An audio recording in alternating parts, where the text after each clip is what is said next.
নমস্কার বন্ধুরা, আজ আমি আপনাদেরকে দেখাবো যে জবা গাছে কিভাবে বীজ তৈরি করতে হয়। আপনারা অবশ্যই ভিডিওর শেষ পর্যন্ত দেখবেন, তাহলেই দেখতে পাবেন যে কিভাবে জবা গাছের বীজ তৈরি হয়।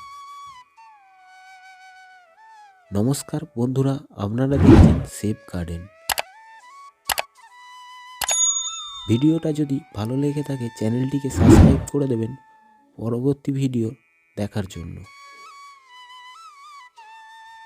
আজকে যেটা আমি দেখাবো আপনাদেরকে যে কিভাবে জবা গাছের বীজ তৈরি করতে হয়। আপনারা দেখতেই পাচ্ছেন যে আমার এই গাছটিতে কয়েকটা বীজ হয়ে আছে। তবুই আমি আপনাদেরকে দেখাবো যে কিভাবে জবা গাছের বীজ তৈরি করতে হয়। জবা গাছের বীজ তৈরি করলে যটা বীজ হবে তরকমের কালার হতে পারে। জবা গাছে দুটো জবা গাছ থাকলে অবশ্যই আপনারা ছাদে বেশি পরিমাণ জবা তৈরি করতে পারবেন।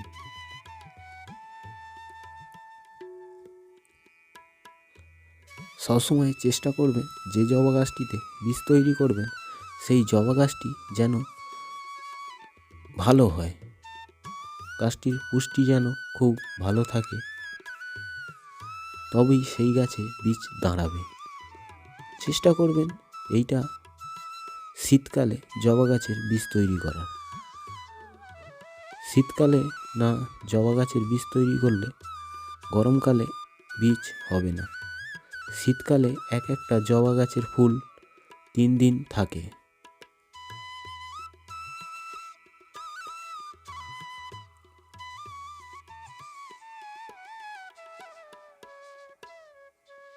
জবা গাছের বীজ যত শীতকালে করবেন ততই ভালো হবে। এই যে আমি একটি জবা গাছ ফুল নিয়েছি আলাদা তুলে।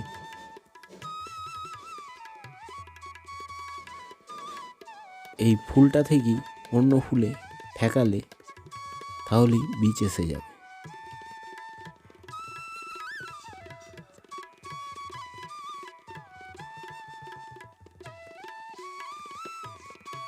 এই জবা ফুলের পরাগ মিলন করলে বেশিরভাগই জবা আলাদা আলাদা কালারের হবে।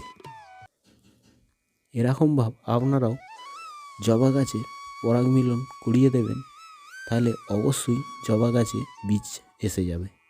এটা চেষ্টা করবেন শীতকালে করার। শীতকালে করলে তবে ভালো হয়, গরমকালে বীজ থাকবে না, খসে পড়ে যেতে পারে।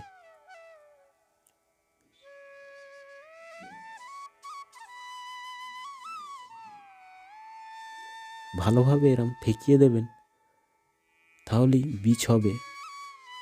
আর বাঁধার কোনো ফুলকে যে বেঁধে জড়ো করে রাখার কোনো দরকার নেই।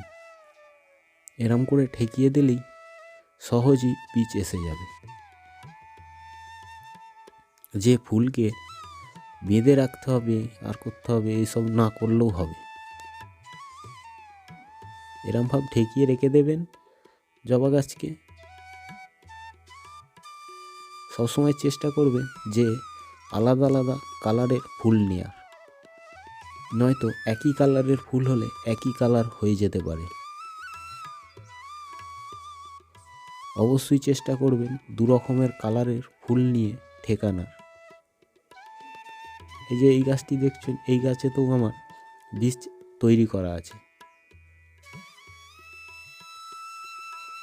ভালোভাবে লক্ষ্য করবেন, এই যে আমার এতেও বীজ তৈরি করা আছে।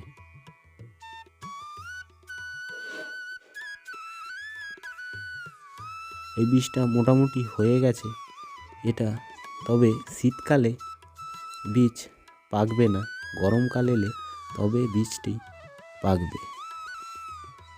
ভালো লেগে থাকলে ভিডিওতে একটি লাইক করে দেবেন।